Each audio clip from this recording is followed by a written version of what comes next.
amisi tango fois za makanisi mabe za mayele mabe tango za ko travailler na Kabila. Mais que non ozaki no mayele mais vu que ozaki na service ya mutu musu ordre bande ko pesa mandenge ya mabe.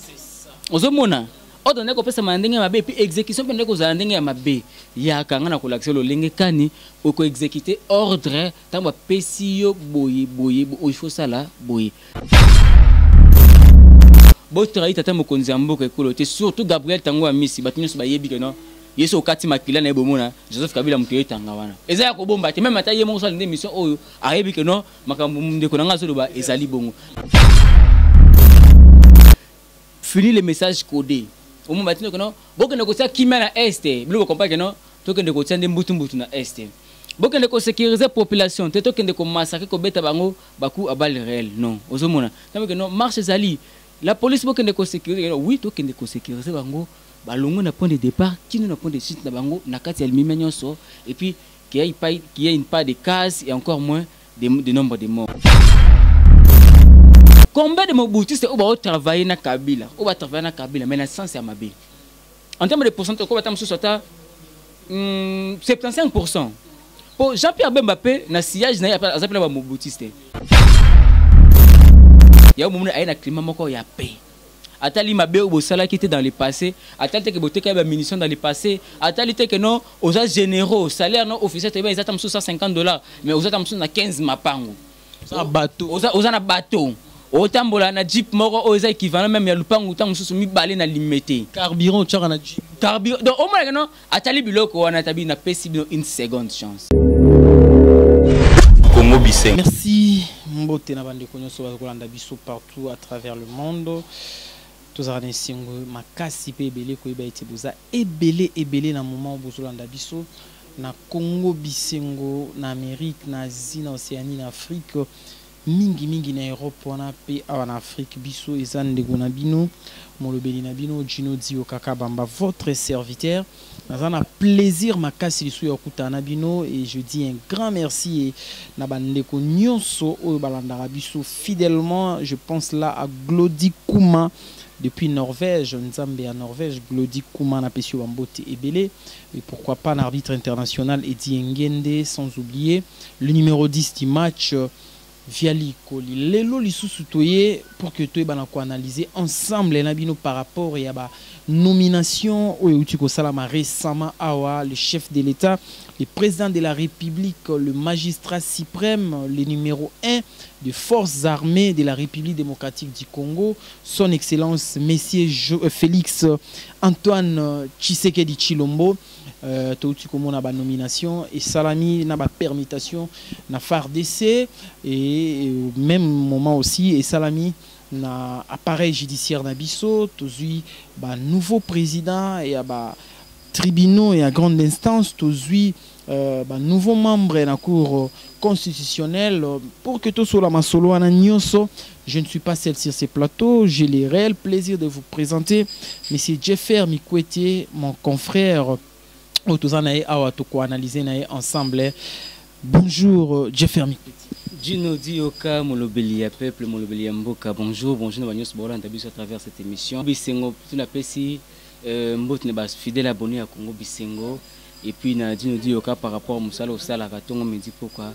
Je sais comment, on sait, tout yebi comment est-ce que tout s'acharne pour nous informer. Bateau Bazakal Banda Mboka par rapport à l'actualité, nous sommes les Karanakats Mboka. Donc, je suis là pour nous mituna yumi ya noyanga. Merci beaucoup, Jeffer Mikwete. Donc, mituna yanga malobayo, la réponse yayo. Donc, on a moni Reims Mouya, OPC Langambo Tebele na Glody Kouma, kuna Norvège, Nzambe à Norvège. Ndeko nangai Jeffer Mikwete. Ba nomination utiko salama na mboka na FARDC. Salami pe na appareil judiciaire. Oyambi yango lolenge nini? Bon, ngai elongo na ba imboka mobimba pour na mususu parce que ba vie za partager mon mboka Gino Dioka. Obi ke bat mususu auto pe ko mona awa tango ba nomaki susu ba mandataire public. Tanto mona ba bilongi mususu auto yebi ba bilongi moko ba problématique entre autres ba la mère Mende bande comme ça bazongaki. To yebi ke ba José Makila ba tebele ba lobaki donc et puis ça pe likambo sale mususu na kati ya armée na biso tout le monde tata mokonzi mboka moni ye alobaki ayete pona ko fouiner ba passé a quitté pour le règlement des comptes, non, a quitté pour ensemble. Bien que tam sous ndeko José Makila, a tam sous ndeko ami sitango fois ma kansi mabe za mayele mabe tam za ko travailler na Kabila. Mais que non, ozaki no mayele, mais vu que ozaki na service ya mutu tam sous ordre ndeko pesa mandenge ya mabe. Ozomona ordre ndeko pesa mandenge ya mabe puis exécution pe ndeko za ndenge ya mabe. Ya kanga na kolakse lo lenge kani oko exécuter ordre tam ba pesi yo boye il faut ça là boye. Fini le message codé. Au moment où non, beaucoup de négocier qui mène à est, vous comprenez que non, tout que négocier des mbutu na est. Beaucoup de sécuriser la population, tout que de massacrer ko beta bango, baku à balles réelles, non. Ozomona. Tant que non, marche zali. La police beaucoup de sécuriser, oui, tout que de sécuriser bango, balongo na point de départ, qui na point de chute na bango, na kati el mimenyo so, et puis qu'il y ait une part de cases et encore moins de nombre de morts. Ozomona. Tata mo konzambo kazazo bati. On a taxé de tous les noms, de tous les qualificatifs, mais tel est le lenge makame comme okende. Muna mta comme mta sana maele mususu mta banzo ko ngano aso travailler ba moboutiste non, surtout en termes de pourcentage. Combien de moboutiste au ba travailler na Kabila, au ba travailler na Kabila mais na sens ya mabe. En termes de pourcentage ko ba tam susu ta 75%. Pour Jean-Pierre Mbappé, na siège na azapena ba moboutiste. Effectivement que mon amboka Félix Antoine Tshisekedi na siège azapena ba moboutiste. Mais du moins ba moboutiste o baza na ngambo ya Félix, baza ba o baza kita mususu na souci ya mboka. Mais tata mokonzi à l'époque Mobutu apesa ka bango mususu chance de vie, système dictatorial ezaki nango. Ezaka que non, alléluia, amen. Au salibo. Mais avec Félix Antoine Tshisekedi, au sentiment libéralité moko boy. Dio dio ka lobini pour na makamona est. Ah te mokonzi mo to sala bo. Ndeko Gabriel tanga misolobini bo. To sani la même asangi maïl na bino et puis à titre o il y a les sphinx limité o tambu sakai. Ozomona. To ebiki la nomination est salim ba généraux ba salimaki. Ce qui bozala ki na makamona B dans le passé. Maintenant, c'est plus câblé que aux affaires. Azali wana mais il est plus le magistrat suprême. Il était mutu engagé bino, il était mutu à renouveler confiance na bino. Au sein ba congolais ozomona. Bon ba te bele ba douter na nomination na bino soit na nde ba élever bino ba fonction mususu. Mais ensuite bon, total na non po Fati pe azape na maele na ye mususu. Donc pour dire que à travers Fati ba bo susciter Fati a faire susciter confiance moko boye pour na bino. Alors bo travailler tata mokonzi amboka ekolote surtout Gabriel Tango Amisi batinyo so ba yebi que non. Yeso okati makila na ebomona Joseph Kabila mutoye tanga wana. Eza ya ko bomba te même ata ye mo so ndé mission oyo ayebi que non makambo ndeko nanga so ba ezali bongo. Mais du moins bo confondre biso par rapport à oyo so zali ko ba na sens ya mabe. Bo sala musala pona intérêt ya mboka. Balobi armée et tombola kapé kita ya mboka na biso. Armée ezali couleur ya mboka. Armée la kisi makasi ya mboka. Dino dio ka toza kati ya Kinshasa. Tebi comment na lupango wana. Vraiment za na judoka. On comprend. On compte ndenge nini? Voilà. Atako to beti mona ndako na bango ici betaka mona voisin na bango. A s'en charge pas moi non. C'est que on ne ko meka nga po bi que non, nga mettre na zanga na lupango wana. To lingi bino pe ba soda na biso. Boza na esprit wana que non. Ceux qui na teki sous ba munitions selon ba rapport au Monisco Salaki. C'est que ba mona c'est que soda mboka na biso za lembe c'est ba futa nga bien te. Ya on sala boy. Non. Ce que mon équipe a fait à bien té. Vous allez na ba en termes ngoza ba konzamino bazali. Et puis tata mo konzamboka o azandenge moko tena Joseph Kabila ki soda. Soda za la kana ba façon na ya ko mona makambo. Ozomona. Soda oza difficile pour o ya ko aborder. Mais Félix za civil. Ozomona. Ya mo mona na climat moko ya paix. Atali mabe au bosala qui était dans le passé, atali te que boteka ba munitions dans le passé, atali te que non aux généraux, salaire non officiel te ba ils attendent $150 mais aux attendent na 15 mapango. Ça bateau. Aux na bateau. Au tambola na jeep moko aux équivalent même ya lupango tant mususu mi balé na limité. Carburant tchara na jeep. Carburant. Donc au moins non atali biloko wana tabi na pesi bino une seconde chance. Donc une seconde chance au moko ndavoka pesi bino et si c'était pas la population confiance moko boué. Alors pour venir le contraire, il y a maignon surtout qui organise pour Nabino. Théorie que non, guerre ya est.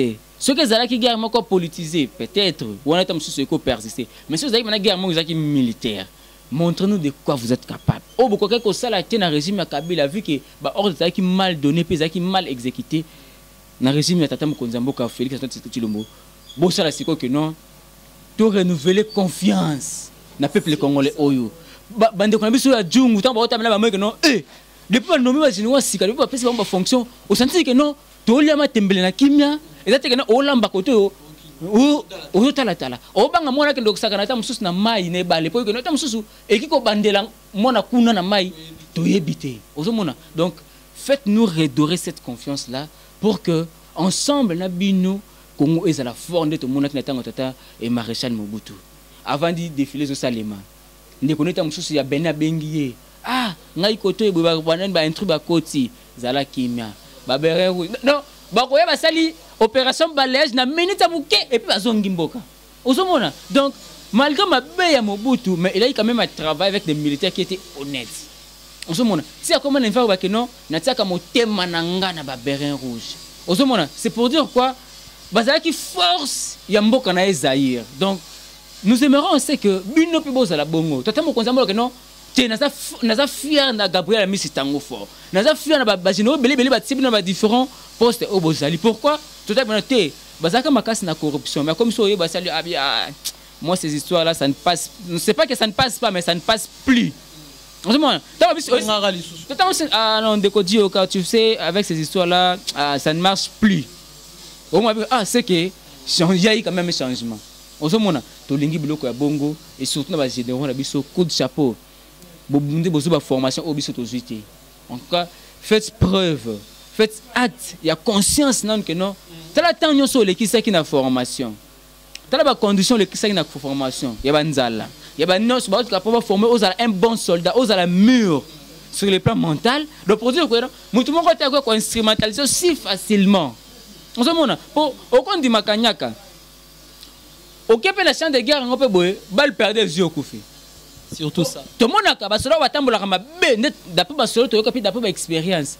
Cela o yake guerre, ok au violé ba maman ya bato, ki o salibo ba sana fi mulaité.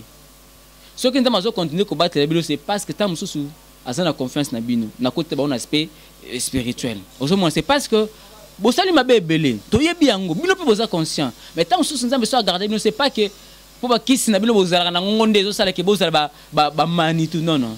Mobutu était peut-être plus manitou que vous. Mais aujourd'hui là, on ne parle plus de Mobutu. On parle de Félix Antoine Tshisekedi Tshilombo. Oh ça qui moi na espère que soit pas bunda qui pene Mobutu, mais le oh na Mobutu, na tata Etienne Tshisekedi bazalité. Bilonde bozali wana. Défendez valablement toute l'intégralité ya mboka na biso. Défendez le frontière, ba frontière nyonso botika. Yo batam su batia na jungu mais côté konta mususu ya bande nduku na ebardé loko ça ba stratégie malamu tika jungu ça ba élément na otiki wana oye côté au prêter main forte au frapper aux zongi to beta pe masuna bino to beta ya ba Mamadou Ndala ba généraux belé au ba serva qui humble et puis dignement mboka na bango kufi abi que non nazaki soda sala ki pe munyamu mais quand même j'étais là pour l'intérêt de la République. Merci. Donc parce que bande ko belende ko je faire bazoli là bazongi si ba kombo tout en kombo mokwa ndeko amisi tango fort il y a commis inspecteur général ndeko mususu azaki garde rapproché à Kabila ndeni ni epeli so commis avocat à faire de ces nyoso wana. Est-ce que le toko koloba armée congolaise eza politisé donc ils ont ba généraux au baza pro Kabila tope misu baza pro Félix tout ko bande. Sinon biso tozana pona ko informer ozomona to se voiler fasté quand c'est bleu on doit dire que c'est bleu ozomona pourtant tozoko ça net na drapeau là ti o memi charge ya mboka o memi bleu o memi jaune o memi rouge ce que na baki si noir c'est que ça sous Congo té ozomona tant to bi que non na armée na biso et comme na tendance politique c'est que to kosi pour on laisser tous amis sitango fort. C'est un pro-Kabila. Oh, il a commis avocat et FARDC. C'est un pro-Kabila. Oui, tu es comme un quota. Et puis tu es que les autres tambours na ba alliance, na ba corps politique, na coalition. Oh, mboka tambola na ba alliance na ba corps politique. Constitution de mutu tambour sa mboka. Oui, on a recommandé par Ndeko Kabila pour yena Ndeko plutôt Félix baza na ba alliance. Mais cela musala na pour intérêt ya mboka.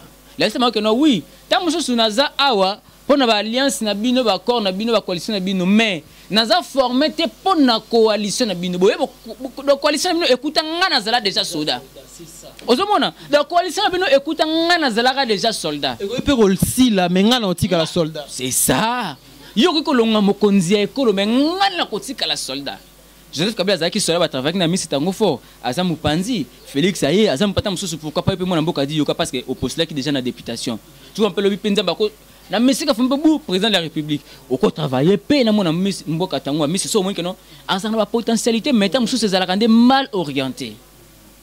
Ozomona otali amisi na ndako observer ton azaka na journaliste mobutu azalaka pe journaliste neti biso nazaka journaliste ndako observer ba misala na vite na ndako kolanda mais na comprendre le mot ozaki de mal orienté on est que ça va mot d'ordre mabe talanga na lingo tambo mona mayelo zanango mutu fo la kisake ba capacité na ye omona mutu msako za ignorer autambola ka kibudiki ozoma beba biso tamsusu to sapi ba moi ba maîtrise muke na mamba bela parce que tamsusu regarde diki fonda masola zara singa chef olobaka moi bien on a moi charisme so vandi il faut lukaka siko opanza ka na kompa ya soloko so soki diki afana lukana selo ko moko po ajijenga na suka donc tango vandi so kiteno Gabriel misi tango fort na landa ki na vita osala ki bosaki kimi osaki bo tango ba supporter banga ba tomboka yo yaki o apesa ko osala ki bo oza soldat bien formé c'est on a quatre armée ba ebi keno oye apotam sous Kabila muta recommander yo ceux qui ba longo liote na potam sous ko ozaka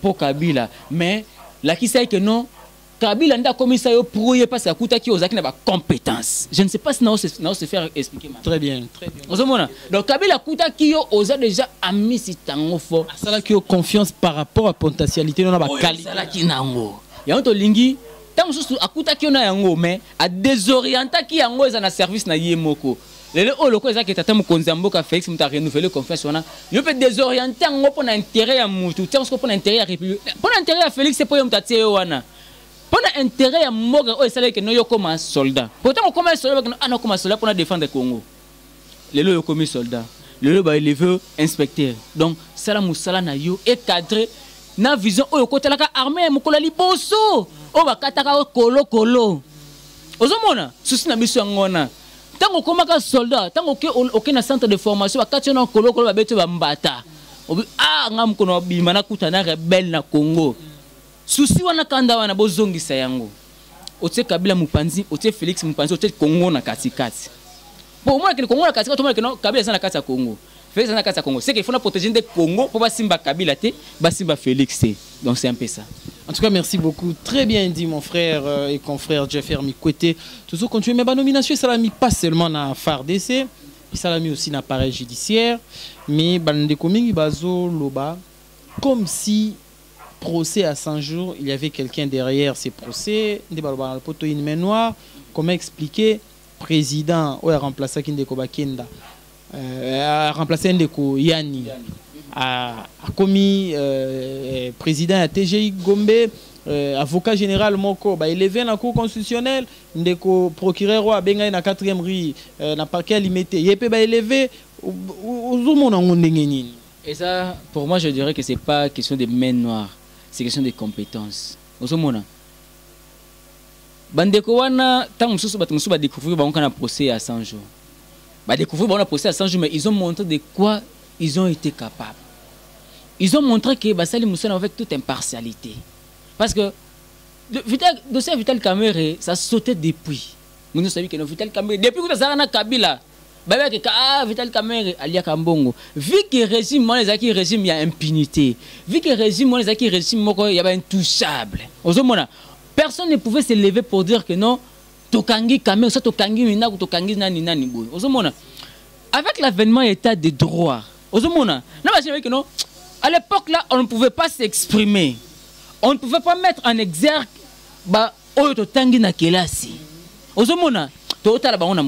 mais le jour viendra la liberté d'expression, la liberté de la justice. Ne pas sur que non,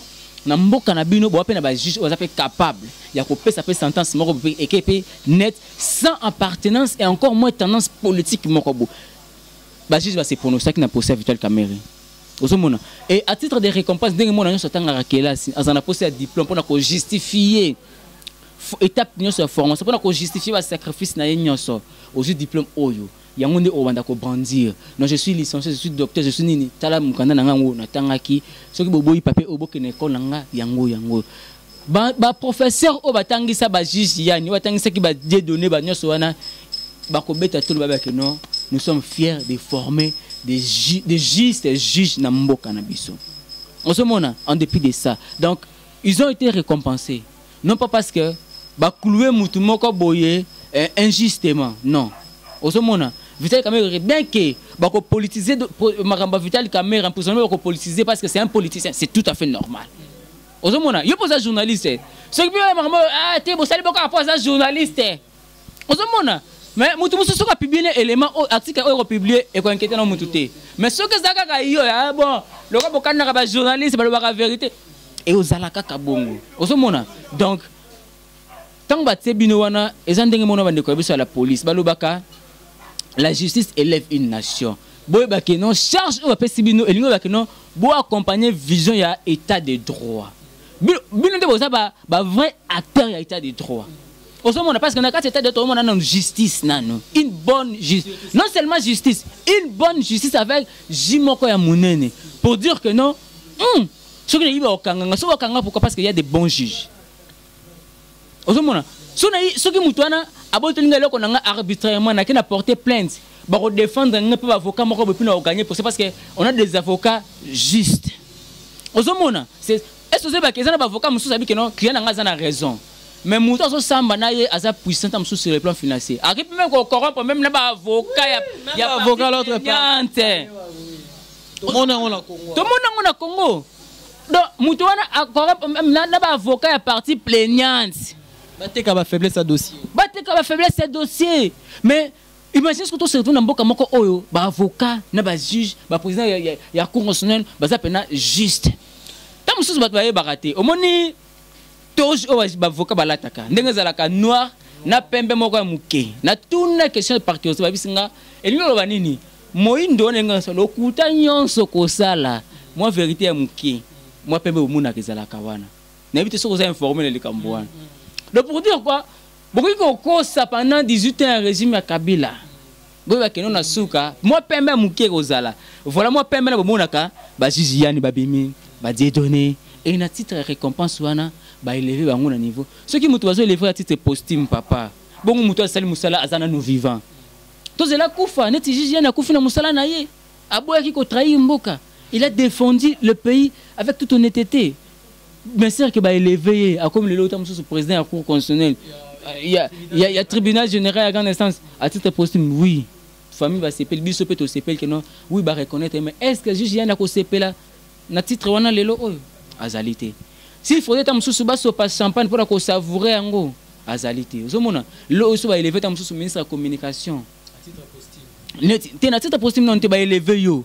Biso ba to yebi obenga biso to to mela to tout ça voilà to bundi trop dino tana te miso to salaka to sepela lelo o ba élever au sa ya kokufa na tout ça molanga nga champagne nani po yonde muto sali que non ba élever biso to ya ko sepela ozali sosote ozomona ba tsebino wana c'est toujours par confiance c'est toujours parce qu'on veut redorer l'image de la justice en mboka na biso walobaka une bonne justice élève c'est biblique.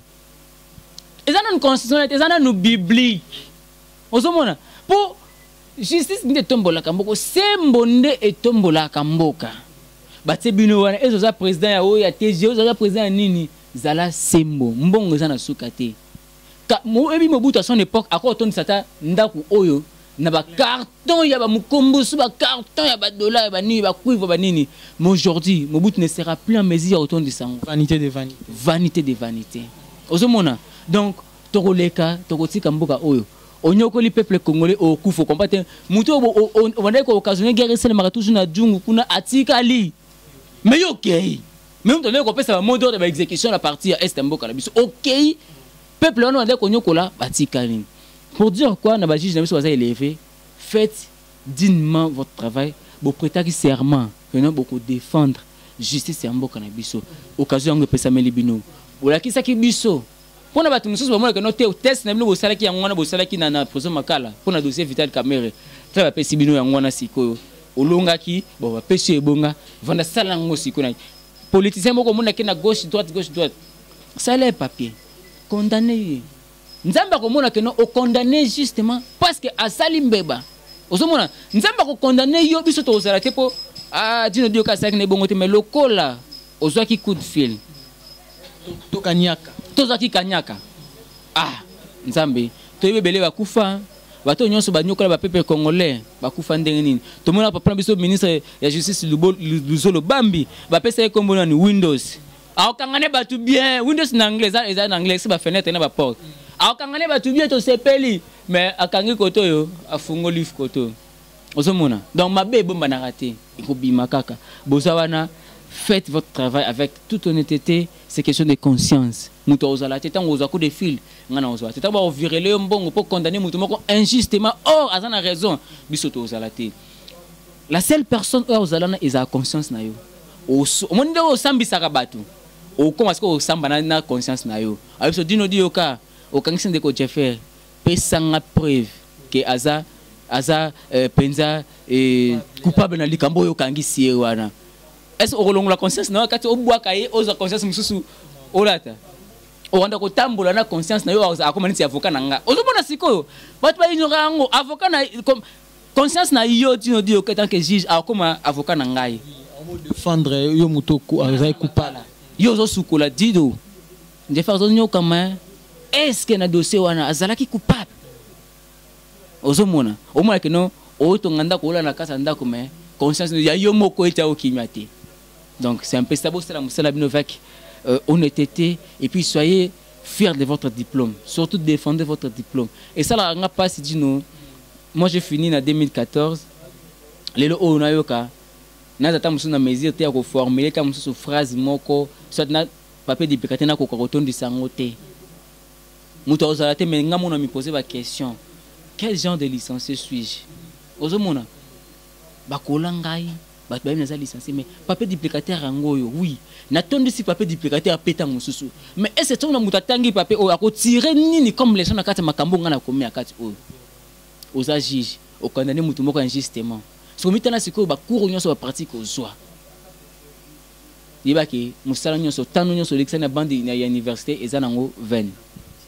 En tout cas, merci beaucoup. Natigeli vraiment tant de façon que s'exprimer des bandeko ba Holanda biso, bandeko ba nouveau nominé.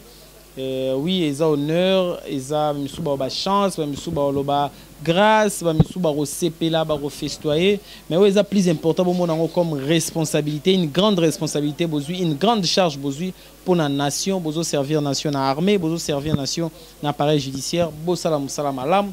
Pour la bandeko non, bandeko musu ba récompenser en tout cas ndeko Jeffer à répondre très bien oui. Ba na mboka ba travailler malamu ba ko récompenser bango c'est pas un problème. Peut-être tout découvrir bango le ntingai juge ba kenge na. Pardon pour boto le moment loba. Ba oyo kutu ba zalaka wana liboso. To monaka bango place ba défenda kate. Moni bango directement ba zawana ba ozo pa décision mususu ba zo condamner pa batu mususu. Bo ba oto moni. To wi que no oza muyibi. Ce que na tango na bango balingaki ba quitter mais tala bango au moins ba condamner parce que par rapport à fait au moins mais muto eyebana déjà ozomona ce qui ba bino eza récompense eza pe mabete bozala ka wana liboso ku place bo président place bo sala bo défendre mboka to monate bongo ce que bango to moni quand même eza neti soda pena auti abundi penza abobi munguna ya suka abundisaka junga bo munga suka bumisaka nini ituri kuna papa azongi peta mususu liboko ekatani tobite mutu singela pema tout côté na condition mala muté pas paiement deux ans normal ba paiement na ba on place bazali na kima mais ba bosana te o pesa ki biso ezala kaka boté biso mafuta nzo ina mbebote comprendre bo continuer na yango kino na suka ya mandat na bino pe ya pouvoir na bino. Merci beaucoup Ndeko Jeffer. Toujours kaka na même fil d'idée.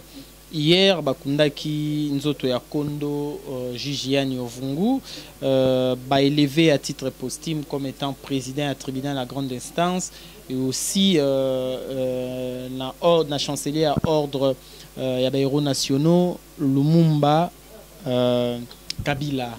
Et l'obédioni tango monaki majoana lobi na présence ya chef de l'État au pensée nani. En tout cas, moi personnellement j'ai été honoré. Quand on pose une question, on a qui malil nanzoto. mais la famille a été honorée la présence du chef de l'État. Mais benga baza la penza honorer ma case sur que j'ai Nazaraki présent, Azaki présent sur le lieu. Né tout le monde bande gros bosili si musala en titre de récompense ba personne au poste et puis on que notre chef de l'État y pour nous féliciter bango net ya sali bande gros même chose que non. Vous avez humblement et puis honnêtement défendu ces drapeaux na yé pour nous colorer bino pour nous musala bosala que ngeza la bien. Famille na ba moni présence ya chef de l'État mais yé moko moni présence ya chef de l'État té. Ozomona pas ndé zaki yango wana. Famille ba moni ba yoki titre o ba bakiseli papa na bango ba bakiseli ndoko na bango ba bakiseli mobali na yiba ba bakiseli oncle ba bakiseli mutamanda ko futele minerval mais yé moko non oncle papa noko no wana atikali ko yoka ngote.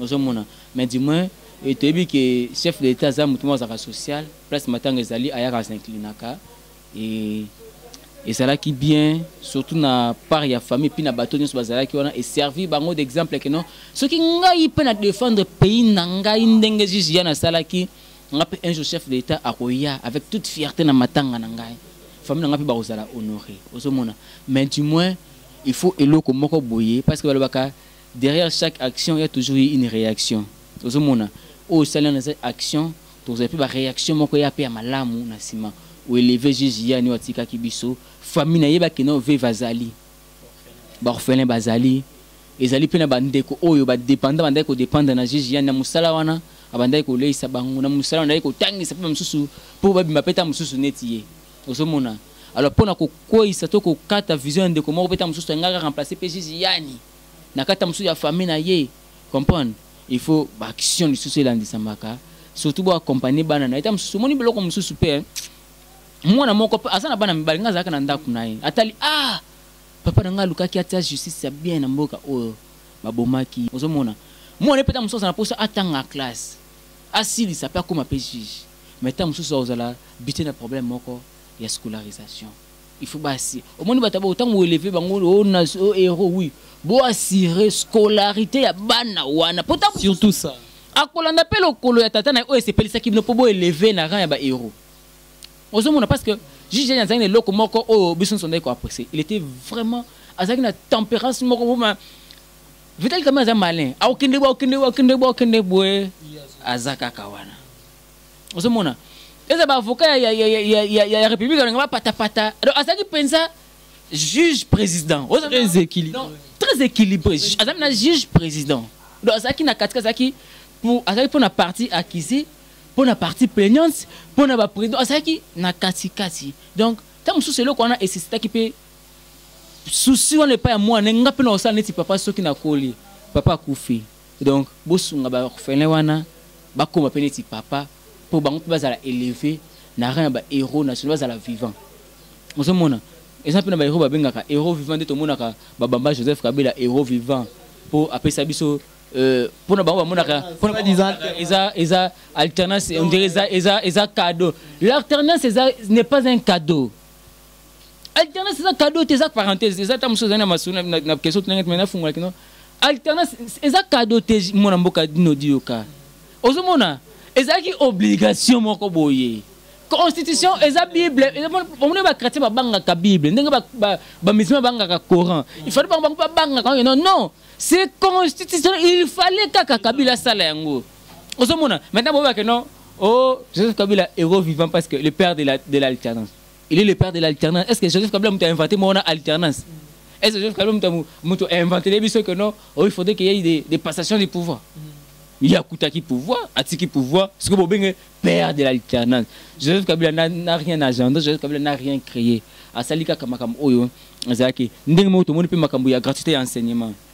Ozomona so bitam so tonga tout à Joseph Kabila père tam susu ya gratuité enseignement so qui attaque à ça qui mise en exergue il y a article on il y a gratuité enseignement parce que ça a depuis époque Mobutu ya moni yango mais karata la ngokulu te omona yelo katala gimbris nini sénateur à vie salaire à plus de 670 millions de dollars plus nini ozomona donc to lukaka pour nous la question to lukaka to kulora batu ba héros national tang bazana nous vivant ozomona eza kitoko mingi mais surtout pour l'encadrement ya ba veuve il y a orphelin, il y a bat obo élevaka titre postime na o héros national o ni en tout cas et aux la malam momingo dino dioka. En tout cas, merci beaucoup de Konanga Djofer, donc président de la République, acte moko louable, présence na onabi qui réconforta qui famille na veuve na orphelin, mais après on a du sous côté là ce qui servi à famille. Parce que comme on a déjà Azala qui un papa, Azala qui un oncle, Azala qui nyonso pour la famille. Donc tant wazati na sima wana bat nyonso bazala qui derrière et donc vide un grand vide vraiment. Il faut président kokanisa on a dit que président okanisa kaka et ozala malamu mingi. Je ferme mi côté to komina biso pratiquement na suka, n'habiter un dernier mot et puis au peut ça peut numéro de contact na moi quelques salutations ce qui ça. Un dernier mot na kopesa na ba Congolais de partout ba Olanda biso eza bolingo. Omoni ndeko dino dio kalati drapeau eza que non amemi kilo ya Congo. To mema kilo ya Congo. Un américain to mona ngona na film. Américain akoza na mabele moko boye ya nguna akufi. Omona ke ba américain ba kosala tout. Bas ba rapatrier nzoto na ye. Bakende ko kunde pana bapo na suka ba plier drapeau na bango batiango likolo ya cercle pour dire que non ici repose un fils du pays. Ozomona bolingo to zalaka nango. Américain akotika neta mususu na 2 balles na kata arme na ye. Mais ça pourquoi pona lukana ko tata nzoto ya dino dio ka kufi na mabele ba pa na kata ya avion na biso po to longola ye awa. Le tout na bolingo wana okomona ke okosala Congo mabete. Okomona ke okozwa ordre ko te pa impérialiste te. Okozwa ordre ko te pa ba colon te ba biso ke non te. Tozo préparer comme président, biso to rozwa 60%, yo rozwa 30% pour 10% au titre la peuple. Et puis 10% okomona susu pour na dépense mususu ya mboka. Okomi ko na susu na ba fête na yo ya mariage fête ndeko no komi ko misatina kati ya trésor public. To ko tika bino na mboka oyo. Toza na bolingo. Émission autant mususu yango pe kozala pe mususu arme contre ngamo so na komita mususu pe président de la République. Mususu pe kozala pe arme contre mususu na komi pe ministre pe na mboko. Mususu pe na komi député. Comme mususu autorité moko pour na prise de décision pe pour na makamotali mboka na biso. Et parce que nous avons tous cette aspiration, cette vision là ya ko comme pe la prise de décision pour na mboka. On se mona biso pe tout dans ba vision. Tout ça pe na ba solution. Pour na makambo autant mususu décrire ka tout autant me dit pour qu'on ait ba média. Tout ça na ba solution wana. On se mona mais pourquoi tout aussi ka tango na tango. Mobutu akami pendant 32 ans. On ne savait même pas que Félix Tshisekedi Monga Zalaka na Zaïre. On se mona. C'est to beta kutu masolo, to beta masolo ba lunda bololo, to beta masolo. Félix et ben à cette époque-là, on ne parlait même pas de Félix. Mais aujourd'hui là, on parle de Félix, c'est un président de la République. Ozomona tamsu le pouvait tamsu masona biso te po bomona ngabiso mais tamsu sana ndeko moko tamsu to mona na kutu te même la Facebook to yibeta ko mona mais un jour on parlera de lui comme le président de la République mais tango kozala wana ndeko zala pona intérêt ya mboka tango mboka no zali ko serete tango peuple no zali ko sepela papa ata pena mutu nguna bimba betu masasi bo pa o comprendre tizako abeta ki masasi mais ba le kota ki na ngone Paul mais na cible ki penza awa ngana mona kazo ki pena awa. Parce que papa, au bêta qui est massacré, bien tu as une information et sur une épaule. Pourquoi? Parce que peuple n'a pas ensemble pour nous ton me dit pourquoi. Dans la Bible, on a vu des nations prier pour leurs dirigeants. Et puis on a vu des dirigeants prier pour leur peuple. Tout le monde est en haut. On se demande, au moins que non, on a la force, il y a peuple, et puis peuple et on a la force na yo. Donc on a beaucoup de gens qui ont un patriotisme, on a tous à la nango. Tout ça la politique il y a des poids des mesures. Tout ça la politique c'est que non. Je défends l'intégrité nationale en Mboka. Je défends l'intérêt de la population. Mais si Makuno Kendaki au signé et là comme sous ndeto mona ki bande ko na biso IDPS basa ki pona décision sans Jean-Marc Kabound. On se mona bozole que non, nous sommes minoritaires. Mais tant on va signer pour na ko déchoir mona Mboka Jean-Marc Kabound. Signature na biso na kati ya Mboka. To lingi ba politicien ya bongo te. On se mona to lingi respect hypocrisie. Bo pesa biso ba respect mais hypocrisie.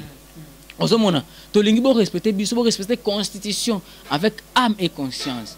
Bolobi obo saleli obo boy obo sini ezala bongo ezaki bongo ndeko je ferme côté kaka pona ko solola na mambi matali mboka na biso parce que tozaka na Congo susu ya ko changer nationalité na komita mususu anglais ba benga ta mususu je ferme côté nationalité acquise anglaise mais d'origine bakabala kozongisa yo kaka na so na oteka mboka kwa nini nakoboma di yo ka pona nini po aza Congolais niti ngai yo kansi angla kolinga ko leka ngai angla kolinga Kongo koleka yo akolinga Kongo koleka po ayiba bomengo na yo ozomona akolinga Kongo koleka yo po ayiba mabele na akende kosala ngo o esengela sala nango mais en terme ya redevabilité pour na mboka akozala nango te bolingo ne kozala ndenge moko te numéro na ngai ezali plus 243 85 11 34 717 plus 243 85 11 34 717 mbote na nga mingi na mama Mirador ngabo sunga ngai et puis na ba Congolais nyonso o balingaka Congo o basala ba vision basala souci malamu pour na mboka biso nzamba batela bino afin que ba vision na bino wana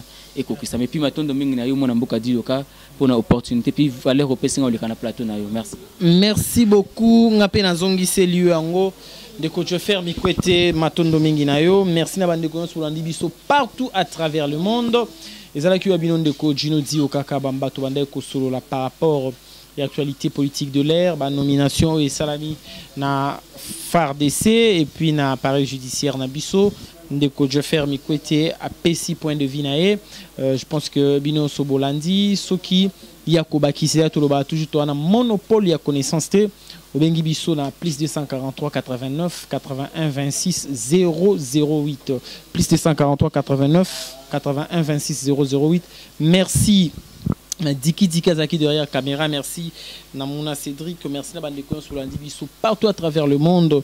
Merci na Glody Kuma Nzambe à Norvège, Mbote Bele, merci Nandeko Viali Konda Edisi à match, merci na arbitre international Edi Ngende Edka, les Kaïma la Gazelle, je n'oublie pas aussi les pasteurs José Kola na Iowa des États-Unis, plein de bonnes choses qui m'ont nzambe na mabota na bino tolinga Congo, ceux qui nzamba zongi tenga na bino tokute na bino très récemment dans une prochaine émission avec un autre invité. Au revoir, bye, à la prochaine.